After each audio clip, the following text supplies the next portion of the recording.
Convention TV and Florida United Numismatists welcome you to a glimpse of the Fun Show in Orlando, Florida. Join us as we discover all that the Fun Show has to offer in coin tales from the Bourse floor. Fun Convention TV would like to wish Connie a fabulous show. We welcome her to the Fun Show. Connie's Coins. Tell us a bit about the field of ancients and world coins. Well, I'd love to. Thank you for asking. I got into the field of ancient collecting because I was doing a Bible study about 12 years ago, and I was interested in seeing what coins looked like at the time that I was studying. So that's how I actually started. And then once I got into it, I realized that they didn't have newspapers back then, so a lot of what they did was commemorate their battles and things like that on the backs of their coins. And they're very crudely made, and they're little art pieces. And so there are a lot of different aspects that can draw you into collecting. For an example, this one here is an Alexander the Great, all right? And when you consider that they chiseled that out of a die and hammer it together, no two are alike. This was, you can just see the detailing. There's this, he's got Zeus on the back because back then they did worship a lot of the gods. That's a lifetime issue, and you can tell that because the legs of Zeus are sitting straight, and he doesn't have a foot back behind the chair. And you can see that Alexander's name is down this way, and then Basil.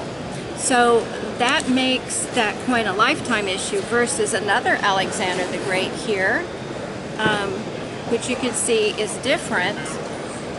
Here's the reverse of that one, but it doesn't have the inscriptions here, and his leg is crossed behind him. So it becomes very, very interesting. And then this is a tetradrachm owl, and that was in Athens, Greece. That was one of the very first. These coins here. This is in 350 BC for the Alexander, and then this owl is in 450 BC. And back then, a lot of what they did in the weight of was in the weight of the coin. Here's the owl, and they did a lot of test marks. So some people like to collect based on the test mark of a coin. That's what this little cut is here.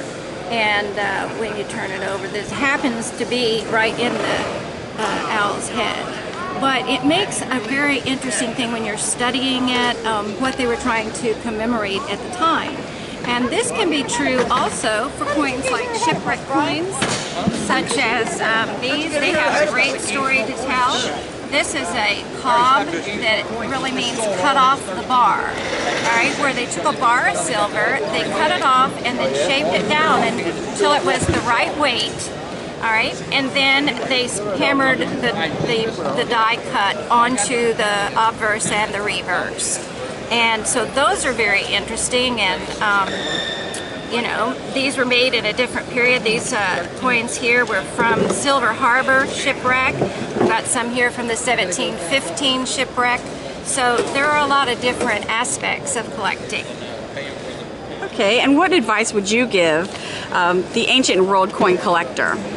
My advice would be to pick something, a period of history that really interests you, or a particular piece of art, if you will, and study it, because as you begin to read about that, you will begin to appreciate aspects of history and your heritage that you otherwise probably would not have even thought about.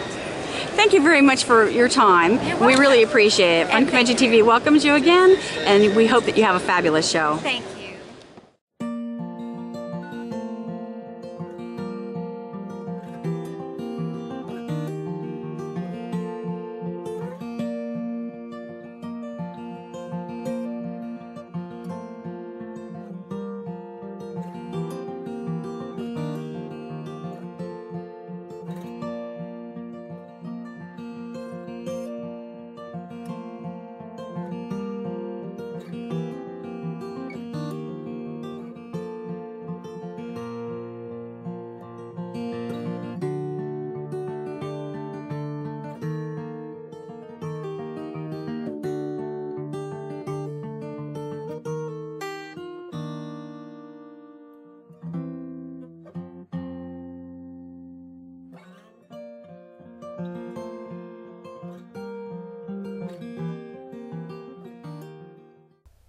Fun Facts Fast. You've been watching Fun Convention TV.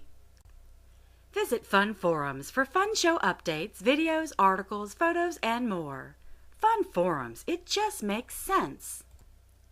This video is the property of Fun, Florida United Numismatist. Re-editing or use without prior consent is strictly prohibited.